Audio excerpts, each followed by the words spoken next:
I've been watching this space for a while because a lot of pool owners get burned by robots that promise the world but can't handle the first real test. This one from Como is one of the few that actually feels like it was designed for the day-to-day, not just the marketing photos. If you're on the fence about dropping $200 or $300 on a cordless climber, the link is in the description if you want to check the product details on Amazon.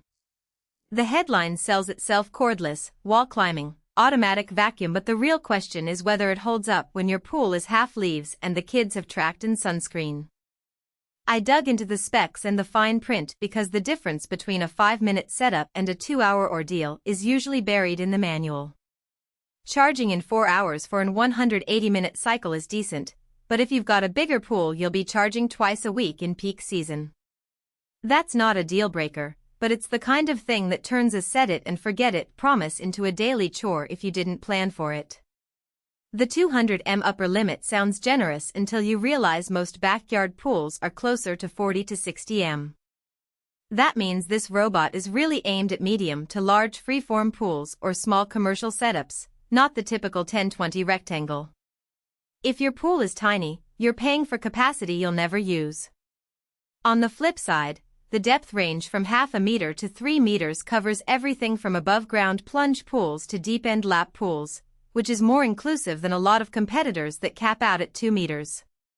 Temperature range is another quiet hero. If you live where summer nights dip below 10 C or you're trying to run it in shoulder seasons, you're covered.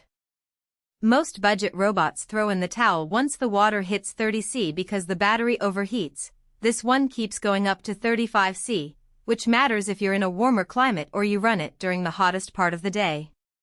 Where it starts to show its age is in the battery life versus pool size math. An 180-minute runtime sounds long, but once you factor in climbing walls, scrubbing the waterline, and the inevitable detours around ladders, you're looking at closer to 120 to 130 minutes of actual bottom coverage. For a 50 M pool that's fine. For anything over 80 M you'll need to run 2 cycles or accept that some corners stay untouched until the next pass. I've seen owners online complain that the unit gets stuck on the same tile pattern every time, so if your pool has a repeating mosaic or a very smooth finish, you might need to babysit the first run to make sure it's mapping correctly. The wall climbing part is clever but not magic. It uses suction to stick, so if your pool walls are textured or have algae, the grip isn't as strong as advertised. I watched a couple of owner videos where the robot slid back down after 2 minutes on a rough finish. That's fixable with a quick hose rinse to knock off the algae, but it's an extra step you don't see in the glossy shots. Setup is where this robot either shines or frustrates. You have to attach the filter bag, seat the battery, and run a short calibration cycle before it'll climb. Most people get it right the first time, but if you're the type who skips the manual, expect a second trip to the pool deck when the cable spools the wrong way.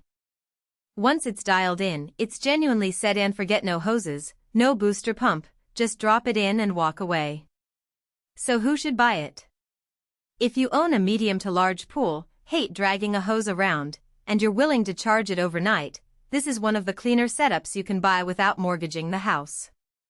It's also a solid choice if you're in a warmer climate or you want to run it in the early morning before the pool heats up. Who should skip it? If your pool is under 40 M, you'll overpay for capacity you won't use. If your walls are heavily textured or you're in a region where water temps regularly drop below 5 C, the unit won't perform reliably and you'll end up frustrated. The value isn't in the climb or the cordless gimmick, it's in the fact that you can run it without an extra booster pump and you're not tethered to an outlet. That alone saves most owners the cost of an electrician and a dedicated GFCI circuit. The battery swap is tool-free, which is a nice touch if you're not mechanically inclined. Bottom line, this isn't the cheapest robot on the market, but it's one of the few that actually delivers on the no cords, no hassle promise once you move past the marketing. If the numbers line up.